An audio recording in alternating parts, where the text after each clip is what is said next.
monsieur. Ouais, c'est sûr. Moi Très bien. Jardin, le coordinateur des conférences. Vous mettre là, comme ça, moi je vous mettrai. Je me mets où? Vous avez une préférence? Au bout? Ouais. On va vous donner un micro. Voilà. Bien. Bonjour mesdames, bonjour messieurs. Il est 12 h, nous démarrons, c'est le coup d'envoi de cette équipe Auto Lyon 2023. Bienvenue à Eurexpo, ici dans le pavillon 6. Je suis Emmanuel Taillarda, le coordinateur de l'ensemble des conférences qui auront lieu pendant ces 3 jours d'équipe Auto Lyon. Quelques points clés à retenir de cette édition. 550 exposants et marques. Beaucoup de public déjà ce matin, beaucoup de visiteurs. On a un brouhaha, donc c'est bon signe, pourvu que ça dure. Plusieurs villages à visiter. Je vous engage à leur rendre visite, qui sont tous passionnants. Village carrosserie peinture, qui est juste à gauche de cet espace conférence. Le village pneumatique, bien sûr, où vous découvrirez une passionnante exposition sur l'histoire du pneu, depuis son invention en 1888, je crois. J'espère que je ne dis pas de bêtises, c'est ça? Ok. Le village des startups, qui est toujours intéressant à visiter pour se donner des idées pour l'avenir. Le village du lavage. Vous verrez que cet univers bouge aussi beaucoup, sous notamment la contrainte écologique. Le village du réemploi, qui est une nouveauté d'Équipe Auto depuis l'édition 2022 et qui connaît un très grand succès, évidemment, c'est aussi l'avenir. Et puis Univers VO sur le véhicule d'occasion. Nous aurons sur cet espace conférence un programme très riche, à commencer par la conférence que va animer mon confrère Romain Bally, rédacteur en chef du journal Le Pneumatique. Journal Le Pneumatique ou du Pneumatique? Du Pneumatique, au sein du groupe Synergie Média. Nous aurons 3 grands forums. Le premier cet après-midi sur l'évolution de la distribution des pièces et des services en Europe, 15h30, 17h. Demain, un forum dédié aux 2 et 3 roues à moteur, nouveauté d'Équipe Auto. Nous nous intéresserons demain aux convergences qui commencent à exister avec le monde de l'automobile, et notamment au sein de la distribution, mais aussi avec l'univers du contrôle technique, puisque les 2 et 3 roues vont avoir aussi leur contrôle technique. Demain après-midi également, un forum hydrogène qui sera absolument passionnant, avec des invités de haut vol, animés par mon confrère Laurent Meillot, qui est journaliste et qui est expert de ce milieu de l'hydrogène. Et puis 10 conférences vont se succéder également, je vais les citer très vite. Le remanufacturing, les pièces de réemploi, les déchets d'atelier, ça c'est pour le développement durable. Pour l'innovation, les pneus, on va commencer tout de suite. La carrosserie et les véhicules électriques, la téléréparation et ce qu'on appelle le remote diagnostic, le lavage, et puis l'intervention sur les batteries des véhicules électriques et enfin les données de maintenance. Et on terminera samedi matin avec la formation, puisque évidemment les profils de tous les professionnels de l'après-vente et de la filière sont en train de connaître des changements profonds, et c'est pour le meilleur, bien entendu. On n'oublie pas les trophées internationaux de l'innovation automobile qui seront remis juste après cette conférence sur cet espace. Donc soyez curieux, voyez qui sont les lauréats et qui sont ceux qui ont été récompensés par notre jury. Romain, j'en ai trop dit, je te laisse maintenant l'animation de cette conférence pneus. Excellent salon à toutes et à tous. Merci Emmanuel, merci beaucoup pour ton accompagnement dans la préparation de toutes ces conférences, dont celle-ci, celle qui me concerne. Bonjour à tous, merci d'être présents aujourd'hui. Il y a quand même pas mal de monde pour une première conf, donc ça fait plaisir. Je suis donc Romain Bally, le rédacteur en chef du journal du Pneumatique. Je suis ravi de vous retrouver ici dans ce bel espace de conférence. C'est sympa quand même, l'espace est ouvert, on voit du monde, on voit que le salon, même après 2 ou 3 heures d'ouverture, vit déjà pas mal. Donc ça fait plaisir. Alors, on va parler pneumatique aujourd'hui. Et d'ailleurs, petite parenthèse, Emmanuel vous a dit qu'après cette conférence, il y aurait les trophées de l'innovation. Je ne vais pas vous dévoiler le palmarès, mais il est déjà sorti un peu à droite à gauche. Et il y a quand même un grand acteur du pneu qui sera récompensé tout à l'heure. Donc, restez ici pour ces trophées. Le pneu. Vous l'avez sans doute vu, remarqué, lu, on en parle beaucoup sur les salons, dans la presse, ça redevient un enjeu stratégique dans le monde de la prévente et dans le monde de l'automobile dans son ensemble. C'est pour cette raison que l'organisation d'Équipe Auto a souhaité offrir une place de choix à cet univers avec le village du pneu que vous avez dû croiser en arrivant, puisqu'il est à l'entrée du salon. Ce village d'ailleurs qu'on retrouvera dans 2 mois ici même à l'occasion de Solutrans pour un autre bel événement. Et c'est aussi pour cette raison, pour ce côté très stratégique qu'on se retrouve ce midi, que l'organisation a souhaité organiser cette table ronde.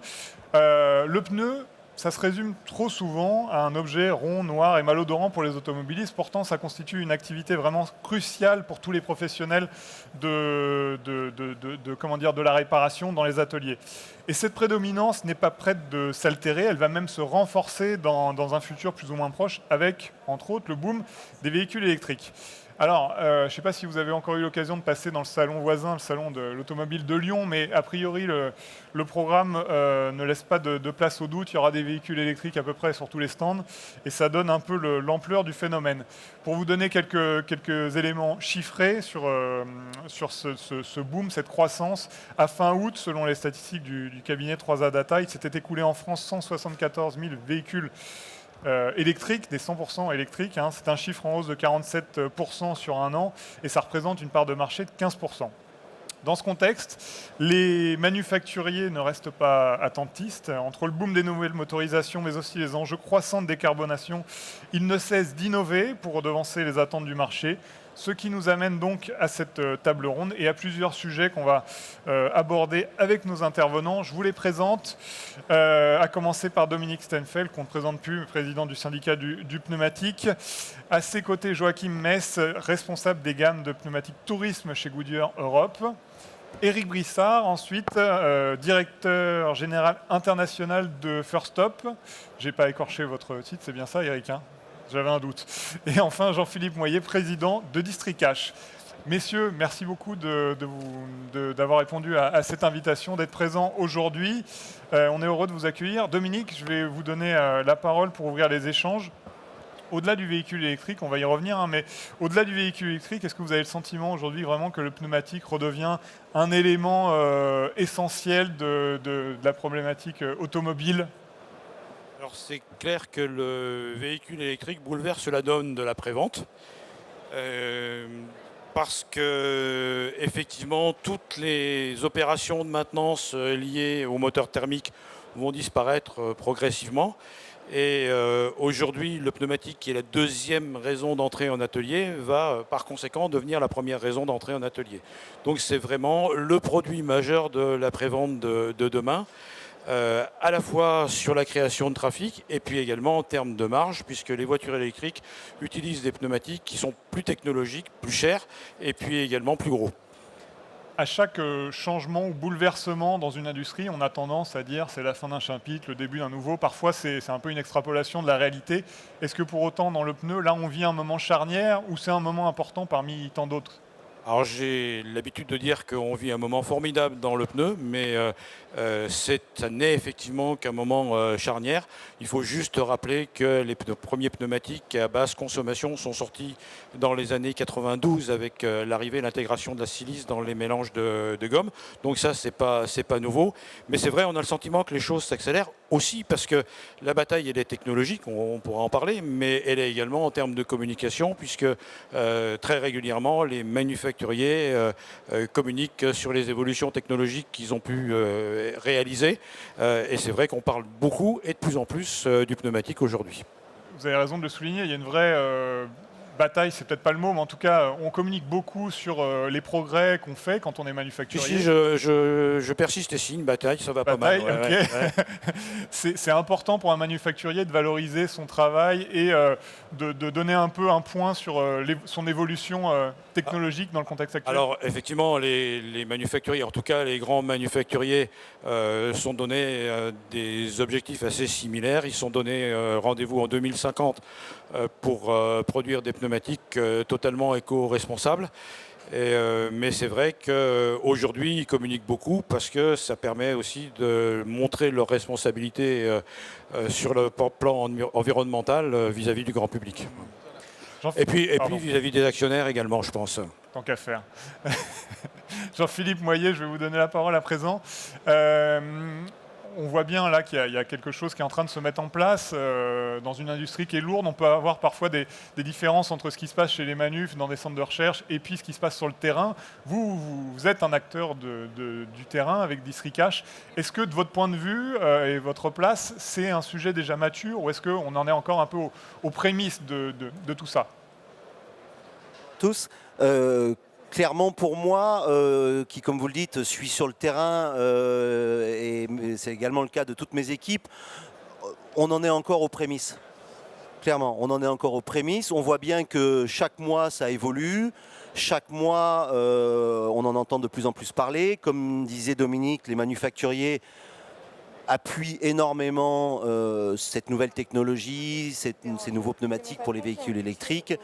Après, voilà, sur le terrain, aujourd'hui, la prise de conscience n'en est qu'au début. On est encore aujourd'hui, je pense que la communication est loin d'être encore suffisante pour que l'ensemble des acteurs du marché, que ce soit les garages, les négociants, etc., soient encore suffisamment au courant de ces nouvelles technologies de pneumatiques. C'est un sujet qu'on aborde entre professionnels, mais pas avec le consommateur. Le consommateur final, ça ne lui parle pas du tout, pas trop. Je ne dirais pas du tout, non, mais clairement, on en parle entre professionnels. Bien sûr, nous, on est au courant, nos équipes sont au courant, parce qu'aujourd'hui, c'est le pneumatique de demain. Mais clairement, aujourd'hui, quand on descend à la couche consommateur et garage, oui, non, il y a encore quelques mois d'éducation et d'apprentissage pour une vraie prise de conscience sur ces nouvelles technologies et sur ces nouveaux pneumatiques qui sont même totalement inconnus de certaines personnes aujourd'hui. Bien sûr. Eric, est-ce que vous partagez ce sentiment? Vous, je le rappelle, vous représentez le réseau First Stop. Est-ce que vous aussi, vous partagez ce que vient de dire votre confrère? Oui, effectivement. Bonjour à tous. Effectivement, on en est aux prémices. Il y a un effet de décalage entre, évidemment, la vente du véhicule électrique et son arrivée en atelier. Néanmoins, il faut être prêt, puisqu'on n'aura pas forcément plusieurs occasions pour expliquer au consommateur qui va venir en atelier que le pneu qui lui va bien pour son véhicule, c'est celui-ci ou un autre. Donc on a des enjeux de formation, de prêt pour justement recevoir ce client et lui donner le meilleur conseil, puisque dans le pneumatique, le conseil qui se fait en atelier est vraiment clé. Les clients recherchent ce conseil, ils n'achètent pas tout sur Internet, et même quand ils achètent sur Internet, ils ont besoin d'avoir un conseil également en atelier, et donc il faut être prêt. Oui, on est vraiment qu'aux prémices. C'est ça qui est important de rappeler, c'est que quand on est un réseau ou quand on est un professionnel du pneumatique sur le terrain, même si ça représente une niche, il faut quand même être prêt à recevoir ce type de véhicule. Donc en fait, c'est dès maintenant qu'on anticipe ce phénomène. Exactement, et même si c'est un client sur 100, aujourd'hui, ce client sur 100, si on veut qu'il revienne, ou déjà qu'il fasse sa prestation chez nous, il faut être prêt. Donc nous, on a par exemple commencé à former nos techniciens VL sur ce produit pour justement pouvoir répondre à ces interrogations. Qu'ils soient habilités à prendre en charge ces véhicules, c'est ça ? Exactement, car le consommateur aujourd'hui qui a un véhicule électrique, il a un peu les mêmes problématiques que trouver une borne de recharge. Il a eu une problématique sur quel véhicule électrique il devait acheter. Et demain, et déjà aujourd'hui un petit peu, il a une problématique sur quel pneu il doit mettre sur son véhicule. Ok. Joachim, on ne vous a pas encore entendu. J'aimerais bien vous interroger sur un sujet qui est assez paradoxal, et on l'a bien vu là en 2-3 questions. Il y a une différence notable entre ce qui se passe sur le terrain et ce qui se passe chez les manufacturiers. Il y a un décalage parce que chez les manufacturiers, ça fait très longtemps en fait qu'on a anticipé ce phénomène, qu'on a déjà travaillé. On est sur des process extrêmement longs de plusieurs années, et c'est pas un sujet nouveau, le pneu pour véhicule électrique. Non, effectivement, vous avez raison. Tout d'abord, je voudrais excuser mon collègue Laurent Colantonio qui n'a pas pu venir aujourd'hui, donc c'est pour ça que je suis là. Ah oui, on a vous. oublié de changer la slide. Il n'y a pas de souci. Pour nous. Non, vous avez tout à fait raison. On peut avoir l'impression qu'aujourd'hui c'est nouveau, mais Goodyear est en partenariat depuis des années avec les constructeurs automobiles et les véhicules électriques.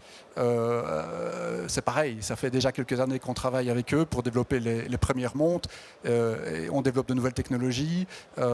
On implémente ces technologies dans les premières montes, dans les gares de remplacement. Et donc aujourd'hui, on est prêt avec une offre qui sied bien aux véhicules électriques. Est-ce que vous pouvez nous rappeler, peut-être pour ceux qui sont dans la salle, qui maîtrisent un peu moins le sujet, peut-être pour ceux qui regarderont la vidéo, les points clés pour concevoir un pneu de ce type-là? Sur quoi vraiment on est très attentif dans la conception, dans le développement? Je vais dire il y a 5 points qui reviennent sur le devant de la scène avec les véhicules électriques. Il y a, le premier aspect, c'est dû aux batteries et au poids des batteries. Donc on a la capacité de charge qui doit être accrue. L'usure revient aussi à l'avant de la scène liée au poids des batteries. La résistance au roulement liée à l'autonomie des véhicules électriques. Le bruit. Les véhicules électriques ne font pas de bruit, donc ça revient sur le devant de la scène. Et le dernier aspect, c'est la mobilité. Toujours dans ce souci de diminuer le poids des véhicules, les manufacturiers automobiles veulent enlever par exemple la 5e roue, et donc on revoit des solutions comme ce qu'on appelle en anglais le cylindre, donc le pneu qui se répare de façon automatique pour le roulage à plat. Ça, c'est les 5, je vais dire, performances qui reviennent sur le devant de la scène dans la discussion.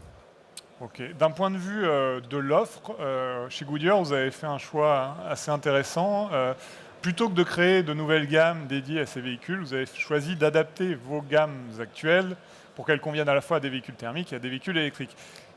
Alors, on ne va pas donner des exemples, mais vous n'êtes pas le seul manufacturier à avoir opté pour cette stratégie-là. Mais expliquez-nous un petit peu pourquoi vous êtes allé dans cette voie-là.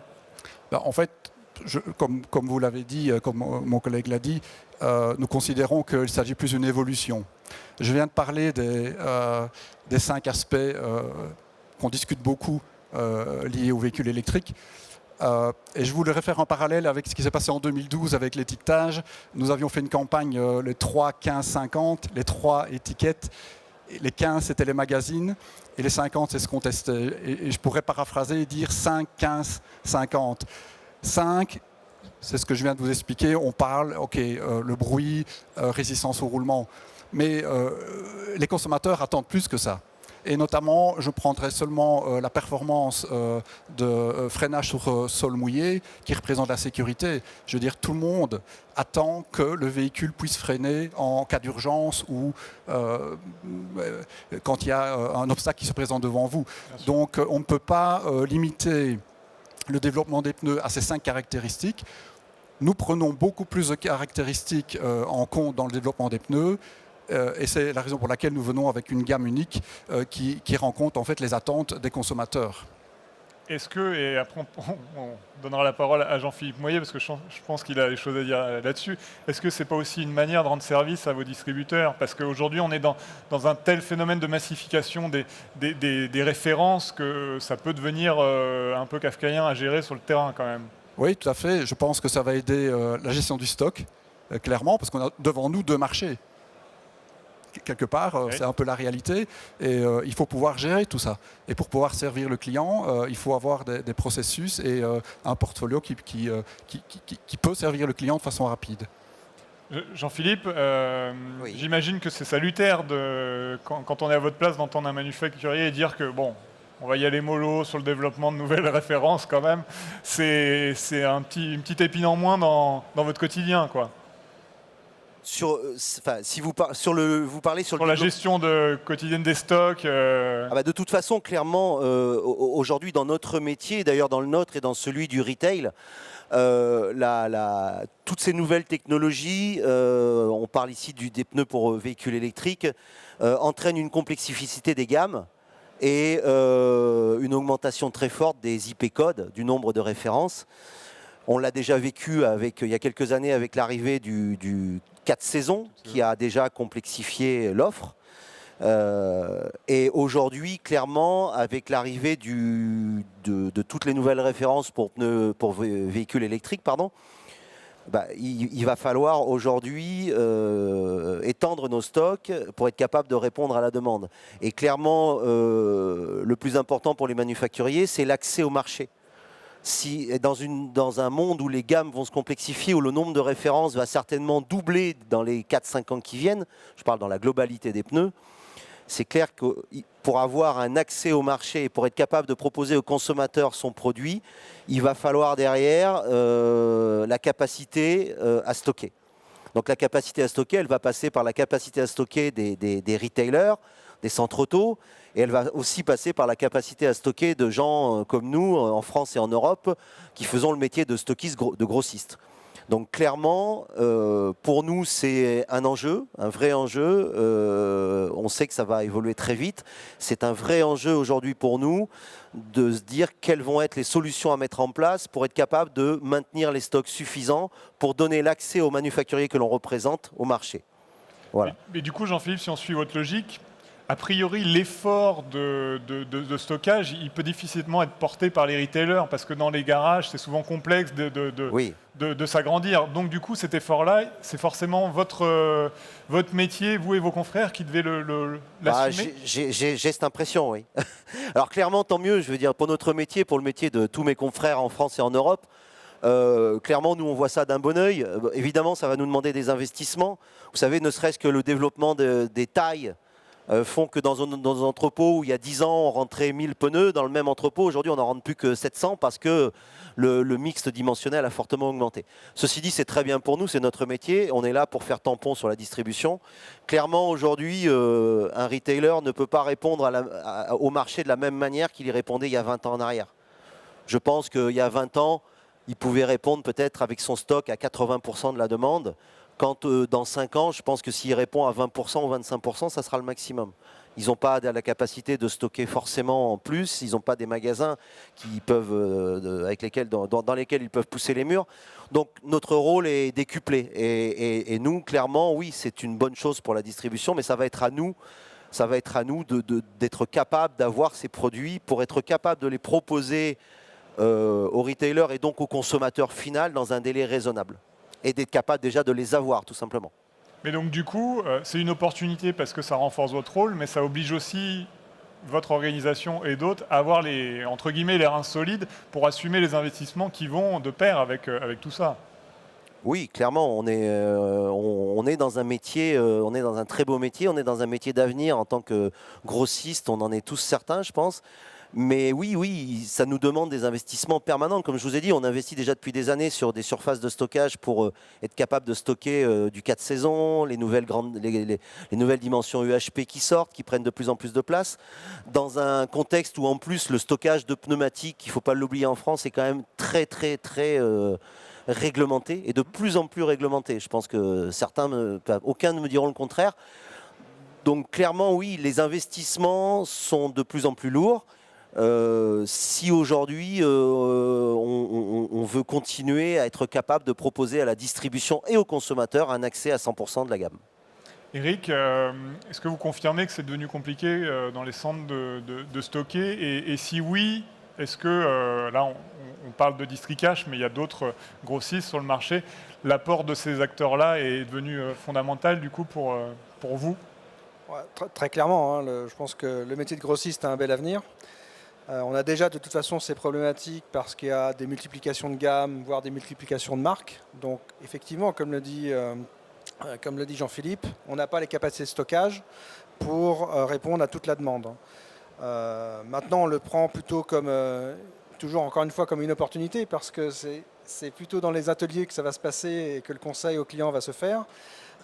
Et le client va se tourner plutôt vers un spécialiste. Donc c'est pas parce qu'on n'a pas le stock qu'on n'est pas capable de répondre à la demande. Simplement, il faudra bien gérer le flux avec soit le manufacturier, soit avec le grossiste pour s'assurer qu'on ait le bon pneu au bon endroit au bon moment quand le client en a besoin.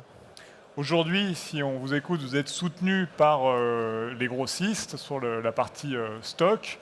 Est-ce que vous êtes aussi soutenu par les manufacturiers sur l'accompagnement, l'assimilation des nouveaux produits, le fait d'avoir toujours les bons arguments vis-à-vis du client?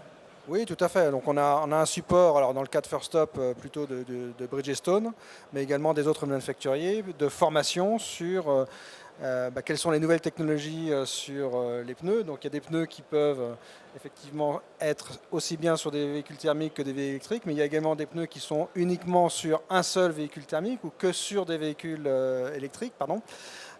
Et donc nous sommes accompagnés en formation sur comment vendre ce pneu à un client qui a peut-être un petit peu perdu ou au contraire qui est très exigeant.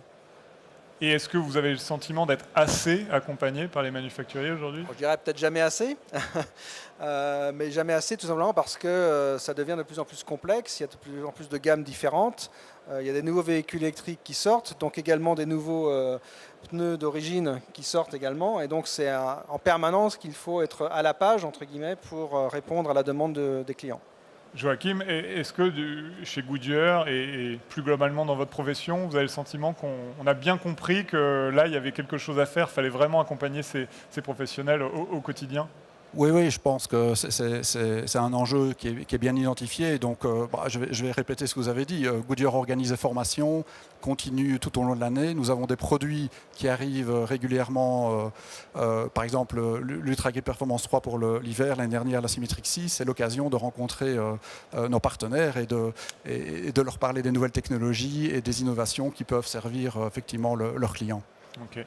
Si on s'intéresse un peu plus aux produits, et ce qu'on propose du coup aux clients, aux consommateurs, aux automobilistes, on a longtemps entendu que c'était difficile de concevoir des pneus pour véhicules électriques parce qu'il y avait notamment deux paramètres qui étaient difficiles à concilier, à savoir que c'était compliqué de baisser la consommation de carburant et en même temps d'augmenter le kilométrage, la durabilité.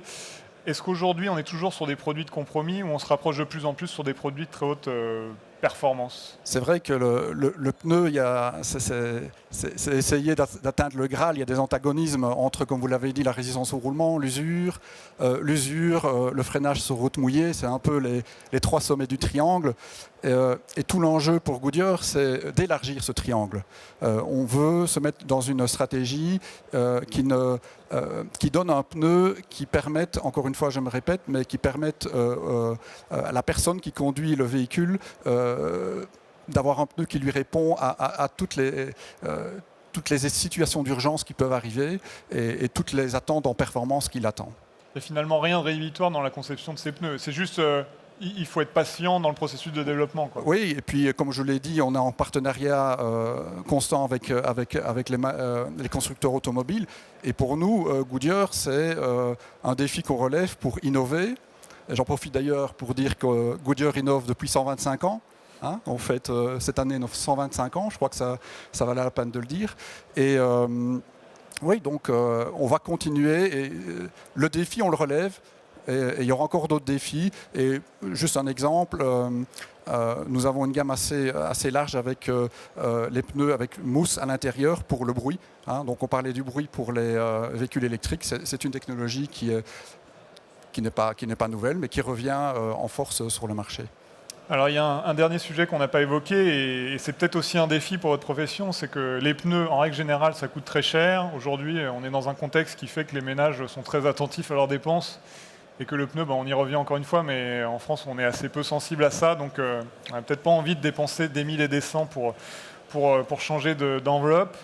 Est-ce que, Dominique, ce contexte, encore une fois, peut favoriser l'émergence de marques locaux sur ce marché? Et donc, de façon un peu concomitante, est-ce qu'il peut y avoir une bataille de prix? On parlait de bataille de la communication tout à l'heure, une bataille de prix qui s'engagera? Ah oui, c'est un phénomène qu'on observe de très très près aux syndicats, qui nous inquiète un peu d'ailleurs. Pour l'automobiliste, aujourd'hui, il y a triple peine. Hein. Les véhicules électriques utilisent des pneumatiques qui sont plus gros, qui sont plus technologiques et qui vont s'user plus vite parce qu'il y a un couple important et un poids important. Donc c'est clair, et on le vit aujourd'hui avec le phénomène de généralisation des SUV sur le marché. On s'aperçoit qu'avec des pneumatiques qui sont plus chères, les utilisateurs se reportent sur des gammes inférieures. Donc ça, très clairement, c'est un risque que le marché porte aujourd'hui avec l'ultra technologisation des pneumatiques. Jean-Philippe, vous, chez Districage, vous distribuez des marques premium, mais pas que. Il y a un éventail de propositions qui est très large, et vous avez notamment des marques dites low cost. Est-ce que ces marques-là, de ce que vous en savez, sont prêtes déjà à aller sur ce terrain? Elles ont les technologies, peut-être les produits pour aller attaquer ce marché? Oui, clairement. Oui, on distribue donc, comme vous dites, des marques low cost, budget. Pour rien se cacher, globalement des marques chinoises, puisque bon, si vous prenez l'intégralité des pneus qualifiés de budget aujourd'hui, à part quelques marques indiennes, on est quand même principalement sur des marques chinoises qui peuvent être fabriquées aussi en Thaïlande, au Vietnam, mais on reste sur des usines principalement chinoises. Ils n'ont pas attendu ce moment-là pour évoluer leur technologie. Je distribue des marques premium, des marques secondaires, des marques budget. Depuis déjà plusieurs années, de nombreuses usines chinoises ont acquis une certaine technologie et ont fait le nécessaire pour être capable de produire des pneus corrects, avec un niveau de rapport qualité-prix qui est tout à fait honorable. Clairement, si on parle des pneus pour véhicules électriques, ils sont aujourd'hui au fait de cette technologie-là. Certaines usines, alors on parle, en Chine, vous savez, il y a énormément d'usines, on parle des usines qui sont vraiment représentatives dans toutes celles qui peuvent exister en Chine et en Asie. Mais toutes celles qui sont aujourd'hui leaders et qui sont représentatives dans le monde du pneu sont aujourd'hui soit en cours de développement de cette nouvelle technologie de pneus électriques, soit pour certaines d'entre elles ont déjà commencé à sortir des gammes de pneus électriques. Il est encore tôt pour vous dire qu'est-ce qu'il en est, quelle la qualité, la résistance, la durée de vie. Mais clairement, on a déjà des gammes qui existent et ceux qui ne les ont pas encore vont les sortir et les produire d'ici l'année prochaine ou d'ici courant d'année prochaine ou au plus tard d'ici 2025, avec des gammes qui seront assez importantes.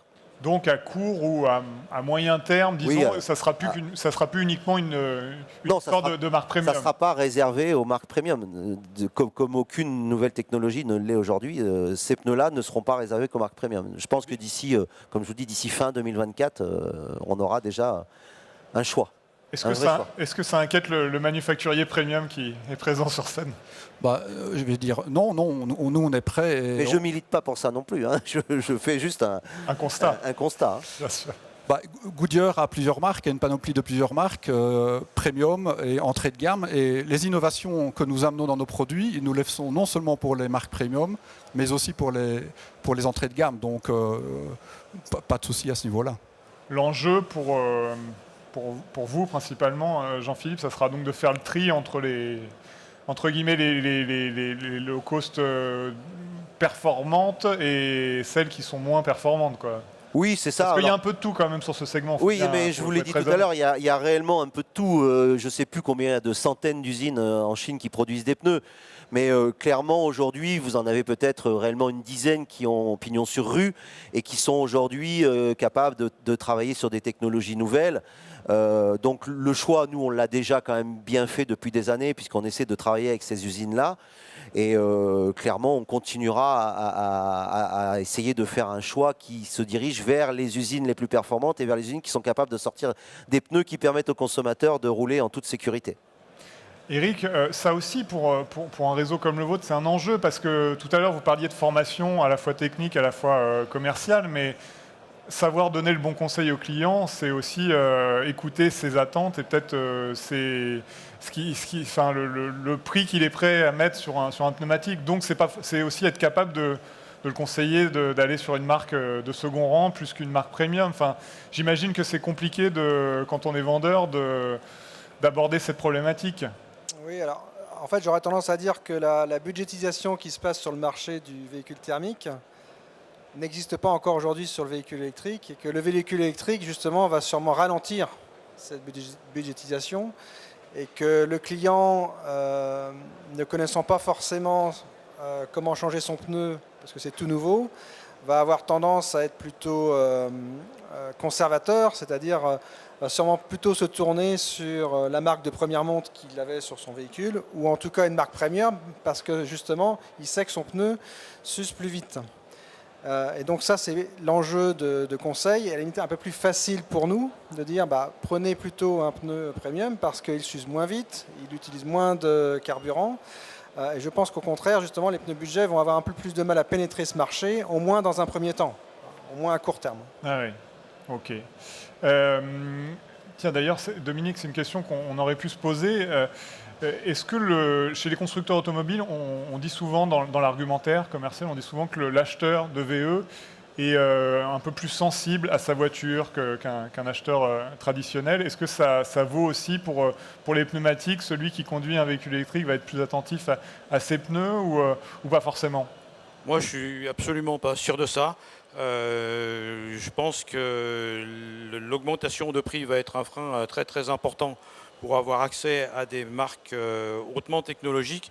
Je pense que la contrainte du porte-monnaie elle orientera le consommateur, l'utilisateur vers le pneu qu'il peut acheter. Même si à terme, il est perdant, à la fois en termes de consommation ou d'autonomie de la batterie, ou également en termes d'usure. Et aujourd'hui, on le constate avec les SUV, le consommateur qui a acheté un SUV UP, il n'a souvent pas les moyens de s'acheter des pneumatiques qui conviennent au véhicule. Et il se reporte vers des pneumatiques de deuxième ou de troisième ligne, même si ce n'est pas forcément parfaitement adapté au véhicule. Donc ça, c'est quelque chose qu'il faut qu'on observe de manière très très importante. Enfin, moi, je suis reconnaissant aussi à Jean-Philippe de dire qu'il faut que les distributeurs fassent attention au type de produits qu'ils mettent sur le marché. Bon, moi, je rappelle quand même l'essai qui a été fait par le Touring Club de Suisse qui jette l'opprobre sur quelques marques de pneumatiques qui sont réputées dangereuses. Donc, il faut aussi que le marché fasse le tri et évite de mettre entre les mains des utilisateurs des pneumatiques qui sont dangereux. Mais est-ce que c'est pas le lot, ça aussi, d'un marché naissant finalement? Si, mais je suis également persuadé, et je rejoins Jean-Philippe là-dessus, que les manufacturiers chinois vont se mettre au niveau. Ils l'ont fait pour les véhicules. Il n'y a pas de raison qu'ils ne le fassent pas pour les pneumatiques. Il faut juste laisser le temps au temps. Messieurs, pour conclure, eu égard à tout ce qu'on s'est dit, est-ce que vous êtes aujourd'hui optimiste sur l'avenir de votre profession et de vos métiers respectifs? Jean-Philippe, on va y aller les uns après les autres. Confiant, oui, complètement, ouais. Je ne Ouais. serais pas là si je n'étais pas confiant sur l'avenir de mon métier. Clairement, oui, comme vous l'avez dit, comme on l'a dit depuis le début, en ce qui concerne mon métier, voilà, le paysage du pneumatique aujourd'hui, les nouvelles technologies, l'évolution des références font que le grossisme a toute sa place pour supporter, aider le centre auto, le négociant, le retail, et pour donner l'accès aux manufacturiers au marché sur 100% de leur gamme. Eric, même question. Je serais optimiste également parce que avec les évolutions technologiques et là où peut-être le pneumatique s'était un peu banalisé avec les véhicules thermiques sur un marché qui était plus que mature, d'un seul coup avec le véhicule électrique, on va retrouver un dialogue avec le client qui va plus s'interroger qu'avec son véhicule thermique précédent, et ce dialogue va nous permettre justement de montrer notre expertise, et je pense que justement c'est très positif pour nous. Joachim? Écoutez, je dirais il y avait 4 pneus sur les véhicules thermiques, il en reste 4 sur les véhicules électriques. Donc globalement, je trouve que c'est positif. Et je vous rejoindrai. Je veux dire, c'est une opportunité pour nous. Je l'ai déjà parlé auparavant. Réexpliquons aux consommateurs l'importance des pneus. Finalement, c'est ce qui relie le conducteur à la route. Dominique, ça donne du travail au syndicat, mais c'est... Oui, mais c'est un travail qui est intéressant et qui est passionnant. En préambule, j'ai dit qu'on vivait une époque enthousiasmante. Je confirme. On a fait un pari en créant un village du pneu au sein d'Equipe Auto pour remettre le pneumatique au centre de la prévente. On est parti de zéro, parce qu'il n'y avait quasiment plus aucun manufacturier ni distributeur à Equipe Auto. J'ai fait le tour de l'ensemble des acteurs qui pouvaient être concernés. La plupart ont répondu positivement. On a un beau village, il y a des présences importantes avec des représentants des acteurs de notoriété. Et puis ce matin, on avait le public qui était là. Donc oui, on peut terminer que sur cette note d'optimisme. Et d'ailleurs, c'est peut-être mon erreur initiale, mais c'est le village du pneu et de l'innovation. C'est comme pour bien signaler qu'on est dans un univers qui va de l'avant, quoi. Exact, c'est la raison aussi pour laquelle on a monté cette exposition qui retrace au travers de 15 innovations toujours existante sur les pneumatiques modernes, l'histoire du pneumatique, et qu'on termine sur des pneumatiques du futur, donc dans lesquels il y a des concepts qui sont des concepts d'ingénieurs, mais dans lesquels il y a aussi des concepts existants qui sont déjà mis sur le marché ou qui vont l'être d'ici peu de temps. Donc oui, on dit que le pneumatique a un futur, je confirme, le pneumatique a un futur. Très bien, merci. On avait dit qu'on se prendrait du temps pour d'éventuelles questions, donc si vous en avez, il y a un micro qui est pas loin. Je ne sais pas si certains... Merci mademoiselle. Je ne sais pas si certains ou certaines ont des questions. Allez-y. Bien. S'il n'y en a pas, Oui, monsieur? Non? S'il n'y en a pas, on va conclure là-dessus. Merci à tous ça sera le mot de la fin. Merci à tous pour votre présence, pour cette conférence. Merci à vous quatre, messieurs, de nous avoir offert votre éclairage. Je voudrais aussi remercier les équipes techniques, Emmanuel pour son accompagnement et puis l'organisation d'Equipe Auto pour sa confiance. Pour ma part, je vous donne rendez-vous dans 2 mois sur Solutrans, puisqu'avec le syndicat du pneu, on organisera 2 tables rondes qui vous seront présentées prochainement dans nos différents journaux, sites internet et réseaux sociaux. Et d'ici là, eh bien, il ne me reste qu'à vous souhaiter un excellent salon. Merci beaucoup. Merci beaucoup. Merci. Merci Romain. Merci à vous messieurs, excellente journée, excellent salon. Bien sûr, Equipe Auto 2023. On se retrouve sur cet espace à 13h45 pour une conférence dédiée au remanufacturing. Conférence passionnante s'il en est, suivie à 14h30 donc des trophées internationaux de l'innovation. Excellente journée à tous et à tous, à toutes et à tous sur Equipe Auto. Merci messieurs. Pardon.